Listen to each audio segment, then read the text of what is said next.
All right, baby. Positivity is everything. Maintain your disposition at an optimistic vibrational state of gratitude. In other words, be grateful. It is the great Doc P with you. And as you know, I'm also AKA Soul Santa Solomon. As we are heading into the holiday season, baby, I got like some really special fire for you for this holiday season. Okay. And hey, it's a spotlight. So I always bring you something or someone or some kind of a thing that you need to know about. And hey, it's the holiday season, and I got something that's just gonna put you right in the right frame of mind for the holiday season. Something brand new, okay, coming from a very talented vocalist. He's a storyteller, all right, a cultural bridge builder, Obi, all right. He's the Afro Italian soul jazz architect, as I like to say. And hey, he's coming through, blessing us with some holiday spirit right here, okay, with his original song, What I've Learned on Christmas, and also, his own rendition of a real classic. But, this brother is not a newbie to the music industry. I mean, he's been around and he's collaborated with a lot of the greats. All right, and we're going to get into that. And hey, I'm just happy to have him here with us, joining us, ladies and gentlemen, the one and only Obi in the house. Hello. Thank you so much for having me. Yes, sir. Yes, sir. Happy holidays to you. Happy holidays. We made it. We made Yeah. We made it. It's been a hell of a year, right? absolutely. Absolutely. Absolutely. And hey, you're coming with some real Christmas spirit stuff. You know what I Yes. mean? And I definitely want to get into talking about that. But I mean, Obi, as the artist, I was checking out your social media, your Facebook page. You know what I mean? And it tells a really interesting story about you as a man and as a lot of things that you've been through, and the way that you're like an open book. You express a lot of, who you are in your music, and also being, the combination that you are, Afro, Italian, jazz and soul. You're mixing a lot of different things together. I'd really like to know, where did it all start for you? Like just getting involved with the music, and what was that moment that you felt that that this was your calling? When did it start? It started in the womb. Um, I'm kidding. I don't know. Thank you so much for saying that and for checking out my material and my social media. It's it's a story just like any. It's not really anything special, It's just sometimes I wish it was more special. Perhaps that will make me a little bit more palatable, if you will. But But yeah, it's just a story of someone that had always had a visceral necessity to express himself through music and through art. Um, it's always been that way. A lot of artists will tell you that it's hard for them to remember a time when it wasn't that way. It's just that as you grow and as you develop, you just try your best to place yourself in situation and opportunities and with people that will help you kind of like develop that artistic identity. And for me, of course, I come from very humble beginning, very proud about that. I come from the outskirt of the very rural part of Italy called Reggio Emilia. I'm from Campagnolo Emilia, who's a place that I call my hometown. And but I'm a later millennial, so I'm an MTV kid. So outside, I saw countrysides, and I was raised in a barn. But then looking at the TV, I come from the golden era of MTV. Where you yeah, actually had to wait for your music video, their music video to come on. There wasn't no Spotify or YouTube. You just had to exactly. watching MTV and hopefully wait for your favorite song to come up, and then you just had to be there. So So was there what I'm trying to get to, Obi, is was there a moment that you can recall when when you knew that was something that you wanted to do? Because like growing up in Italy, you're watching MTV, listening to the radio, hearing the radio, were the influences in the home Um, or were they outside the home? I mean, Honestly, I was watching this documentary about Tony Braxton's voice on YouTube, uh-huh. and the person was saying that most people that become greats Mhm. in life come from an artistic family, right? They were Right. singing in church, they were doing, dad was a musician.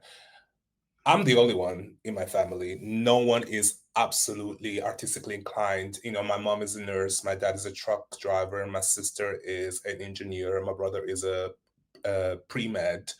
And even in my extended family, I cannot pinpoint not one person that was ever artistically minded. So I guess, for me to answer the question, when did I know? Well, for me, it's almost like a PowerPoint slideshow of critical moments where things started to inform themselves, it started to make sense.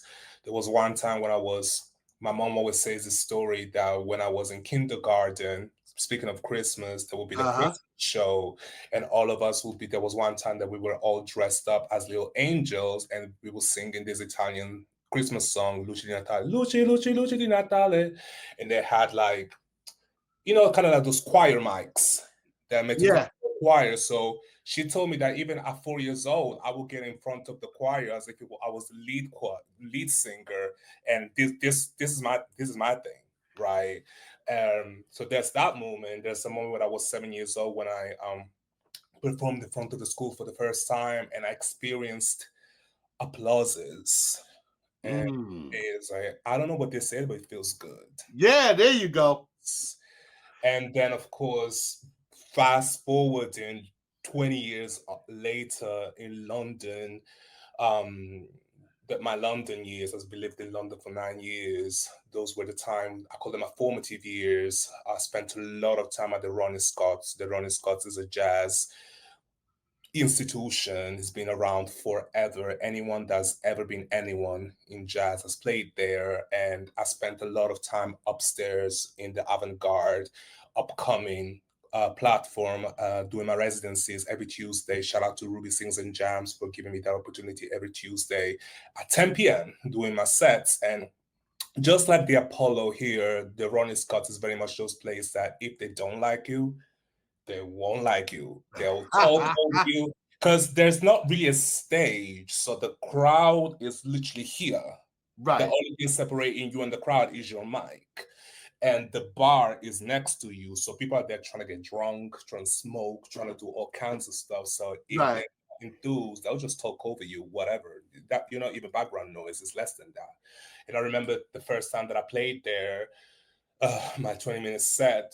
By the time, by my third song, the whole place went quiet. You could hear a pin drop. And I'm not even saying, oh, because I was so great, it was just one of those ones when I realized was, oh, they're listening. Oh, they are, Right. it was so quiet. It's such a smoky, very New York jazz club type of feel. You can hardly see anything. It's sweaty, it's moist, it's hazy, it's misty, Right. but nobody was talking anymore. And the photographer there, the club photographer said, I can only think about a couple of times for the time where that ever happens, where people stopped and listened for a whole set. Wow.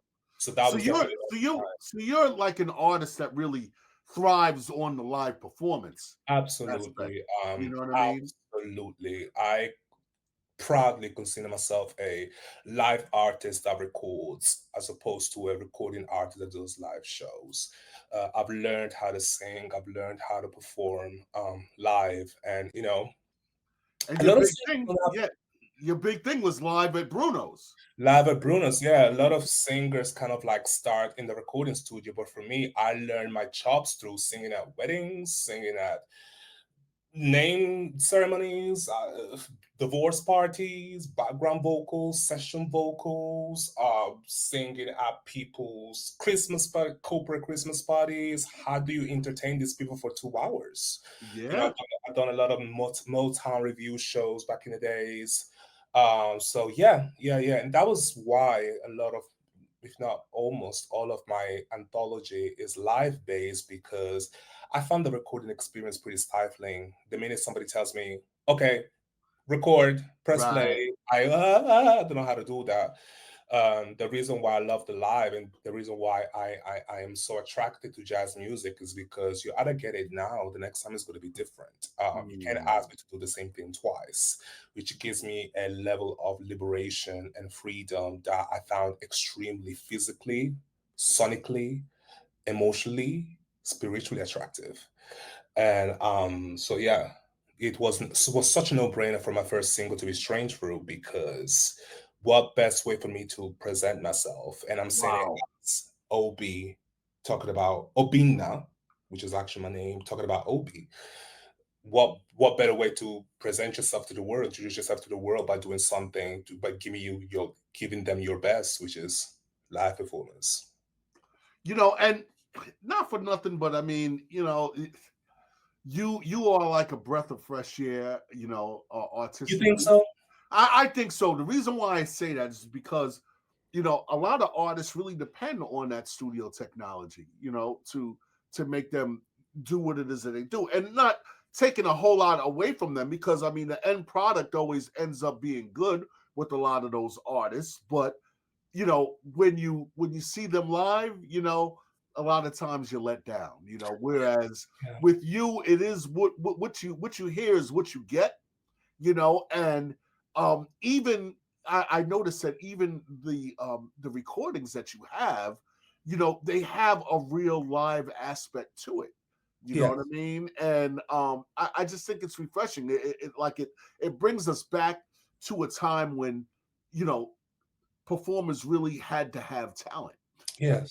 Thank you for saying that. And that, I remember the times where you would, I remember, it's not like I was there, but, Uh, my dad is a big music collector. So I would listen to vinyls of people like Sam Cooke and Otis yeah, Redding. And you would hear voice cracks in the recording. Or they'll mess up a lyric, they'll make them up, So one song that, and I know we're going to talk about my original, This Is What I Learned on Christmas Eve, there's a part that's heavily inspired by the Dixie Hummingbirds, mm, who, if I believe Sam Cooke, before he went solo, he was part of the Dixie Hummingbird. There will be peace in the valley. There will be peace in the valley. And nice. there's a part where he cracks blatantly, evidently, but it's almost like that crack in his voice makes it so pure and so raw, so organic, right? That's And right. that's how I learned how to sing, and that's how I'm learning. It's all about artistry. It's all about magnifying what you do best and simplifying what you don't do as well. I have a lot of, I'm 15 years into my career, so I've tried to do the recording and all of that. But at this point, I'm at that point where I know what I like, I know what attracts me, and I know that having live instrumentation, there's something about it that makes me alive, that makes me really want to give these vocals. Most times, most of my music, and I'm not saying it again to my own horn, but it's just to kind of convey the message. It's one take. Yeah, I yeah. can't Hey, give another take. I toot your horn, brother. Toot your horn. It's one take because I can give you another take. That's why it's many times there's little background Uh, vocals because I can give you another take. Oh, can you do what you just did? No, I cannot. that's right. So that's what works for me. That's Well, what. yeah, because the song that you have, what I've learned on Christmas, it has such a real genuine tone to it. I mean, you hear a lot in that. You hear gratitude, you hear pain, you hear reflection. Mm, It's a pretty unique Christmas song, in my opinion, because it's like I feel a spectrum of emotions with it. mm, So I'm really interested to know where it came from. Like, yes. what part of yourself is that? You Yes. know? Thank you for this question. And again, thank you so much for checking out my material. Yeah. Well, I had the idea last year to do something Christmassy, but as a lot of things in my life, it was already December 27th. So I missed the deadline. So I remember texting my musical director telling them, just note it that next year we're doing something for the Christmas period. My idea at the time was just, okay, I'm just gonna go in the studio, give them a couple of Winter Wonderland, Shubba Pop Pop, kind of give them a very Ella swingy thing, Uh-huh. just service for the people. But then something happened last year. Something happened last year during Christmas, where I had to really come in terms with the fact that I had cultivated and nurtured a very toxic relationship Mm. and a very dismantled relationship that was just not doing me any good. And I suffered a lot because of it last Christmas. And because of it, there was a point on Christmas Eve. That's why it's called this way, where I was talking to this specific something, and I said, "Wherever I'm going next year, you cannot come with me." Mm. Which kind of like gave the genesis of the chorus, "Wherefore I go, you shan't come with." And I remember there's power in the tongue. So Yeah. I said that I remember feeling like a shift. There wasn't a thunderstorm, there wasn't a lightning, God didn't come down from heaven and said in Jesus' name, but I felt a shift. And that was the last time that I have engaged with that specific relationship since then. So it So sounds like liberation in a way. liberation, liberation, liberation indeed. Wow. So as I came towards this mid of this year, getting ready, going, okay, let's do this Christmas project. I was sitting in church and I started thinking, I should write something about it. I should write something about it. And then this kind of like, I texted my band going, I have this idea of doing something Christmassy. I don't want it to sound overly festive. Have an idea of like a waltz or a 1, 2, 3, like a lullaby, so that you could Mm. something that you could sing to your newborn to fall them asleep. I love songs that sound upward, but the lyrics are downward. Yeah, because it's like it's sad and it's loving. It's like a lot of like I said, I feel a spectrum of emotions with it. Yeah, yeah. So, we wrote it. We wrote it. A lot of my songwriting, all of my songwriting is autobiographical because that's what I know the best. Mm. There's a lot of biblical references. It's very quintessential Obi. There's a lot of biblical references. There's a lot of like going from Obi talking about Obi to Obi talking about himself to then Obi talking to God, Obi's quoting scriptures badly, Obi lamenting something, Obi self deprecating, then Obi feeling some sort of hope for the next year. So all of that is in those 4 minutes of the song. So it's very quintessential. Me, I feel very proud of it. That Well, yeah, you should be. I mean, because like I said, you you you do you do something that's rare, and it's almost reminiscent of a lot of the the classic soul singers that you had mentioned, like Otis, and also get like a Marvin Gaye kind of vibe, with a lot of the stuff. And I just I love it. We're definitely going to be rocking it here on SM Enlightenment Radio. That one along with your cover of Merry Little Christmas, yes, which you also do a fantastic interpretation of that one as well. thank you. I'm interested to know why that was a song that you chose of all the Christmas songs to sing. Because I sound good singing it. Hey, there you go. That's a perfect question. Is As you that do. it's kind of honestly most times when I choose song, there's very little like, oh, I want to do this song because I feel Right. like the message. No, I just like it. I just like singing. By the time I record the song many times, that's kind of like my thousand times singing that song because I sing it Yeah. in the shower. It's just by the time I get to really perform a song, that's I've done this before, right? And that's another song that seems happy, but it's really blue. It's a blue Christmas song, and it was made famous by Judy Garland. Judy Garland.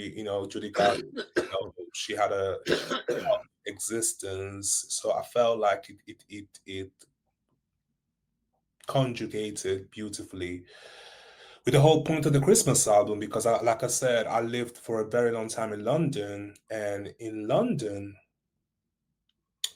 unless you have family there, you spend Christmas by yourself. Mm, Most people that live in London spend Christmas by themselves, myself included. I spend many a Christmases by right. myself, getting drunk and other things. And this time of the year that's supposed to be very jolly, very merry, we're all rocking around the Christmas tree, can be very triggering for folks that don't have anyone, people that are in prison, people who are at the hospital, people that are grieving a lost one, a loved one. So, in order for me to do a Christmas project, it was going to be very disingenuous for me to come here and just have a lot of sleigh bells behind me and just have a very wall of sound, feels the Ronettes feel spectry type of approach. I felt like I know what it means to feel devastated and lost and vanquished and spent during Christmas time. And I felt like I would have had more to say about that as opposed to rocking around the Christmas tree. Because So it the had music in a way is like it sounds like it's a healing tool for you as well, to help you to get through some of the things I that, don't know if it's doing much healing. I don't know if it's doing much healing. It is definitely introspective and reflective. yeah, I'm yeah, waiting. because mhm. I'm waiting for the healing part to kick in. But it's Well, definitely I introspective. yeah, yeah. Well, I mean, hey, I think just as from acknowledging it and expressing it, I think that there is a healing aspect to that, Mhm. because it's like therapy. It When you is. when you talk about your experiences, when you talk things through, I mean, there's a healing aspect to that. So Yeah. it's like you're doing it like in a multi-dimensional way. It's therapy, but it's you coming at people in a whole bunch of different ways. Even when I would recommend that folks check out your social media. Your Facebook. And other of your social medias, because you really get you're an open book, and you really get a real essence and an idea of who you are as a person and as an artist. And I think that's something that helps people to really engage with you. So, Thank you. I definitely give you your props on that, Thank you. And So, it's less calculated than what it seems. It's yeah, just um it's instinctive, it's yeah, just that's how I approach life. I ask myself a lot of questions. Most times there's more questions than any type of answers. And that's how I navigate my life. there it is. There it is. Obi is the artist. Hey, the music is what I've learned on Christmas Eve. I mean, it's a heavy one, and we're definitely rocking it here on SM Enlightenment Radio, and also your rendition of "Merry Little Christmas." So, what's next for Obi after the holidays? After the holiday, you told me. Okay. We just there's things happening in the pipeline. I am working on we ain't that stuff that you always hear. I'm working on some new stuff. Yeah, I we all I'm working on some new stuff. I'm gonna echo that. We are hoping for some originals to come out early next year, and we're getting ready for the festival season. I really want my whole thing for 2026. I want to come out here and meet my peeps. I get so many beautiful messages and so many beautiful comments. I'm one of the lucky ones where people don't. I'm one of the lucky ones that people don't drag on social media. I get beautiful, beautiful, inspiring words, and Well, that's awesome. sometimes you forget how much impact you could have by just talking about yourself, being yourself. Well, there it is. Because I mean, hey, a lot of people could relate. A lot of people could relate to, you may everyone may think that everything that they go through is unique, Oh specific to yes. them. But I mean, everyone experiences a lot of the same emotions, from and the same triggers, Oh my gosh. Yes. same successes, the same failures, the same setbacks, the same joy, the same pain, and I mean, hey, I just want to thank you for coming on the show. Thank you for being you Thank you. and putting out the great music that you do.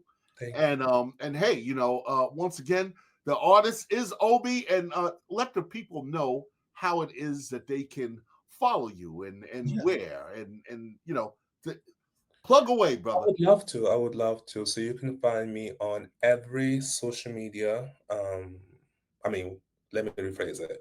You can find me on Instagram, Facebook, and TikTok and YouTube under This Is Obi. For some reason, there wasn't an Obi before me, so I was able to use the same handle for all the social media. So I didn't have to start to do the whole, okay, put an underscore here, put a dash here. No, it's all across them is This Is Obi. This is Obi, OBII. That's also my website, thisisobi.com. The my original song, Christmas Eve and Merry Little Christmas are coming out Thanksgiving Day. The music All right. videos are out already, but they're both coming out together as a double A side, and the entirety of the Christmas EP, which is a seven track EP, Nice. is coming out December 5th. Awesome. Awesome. So yeah, because I checked out the music video for Christmas Eve, and it's real cool. It's candid, and it's I'm not going to give it away. I'm just telling the folks just to go and check it out because you could really feel the emotion of where it's coming from. I You know. was thinking about like a 90s VHS tapes of people unpacking their gifts. Yeah, yeah. That's the whole It point. has that look to it. Yeah, I wanted that absolutely. look of people, those kind of like VHS tapes. Oh, Yeah, show to the camera what you got from mommy. yeah. Hmm. Like that's the look I was going for. Nice, nice. Well, once again, the artist is Obi. All right. Check out his music and hey, you can check it out right here on SM Enlightenment Radio. And we're gonna go into some of that right here. This is the spotlight right here on SM Enlightenment Radio. And Obi, once again, thank you, thank you, thank you for blessing us. Thank you. Thank you. Be blessed. Peace and blessings.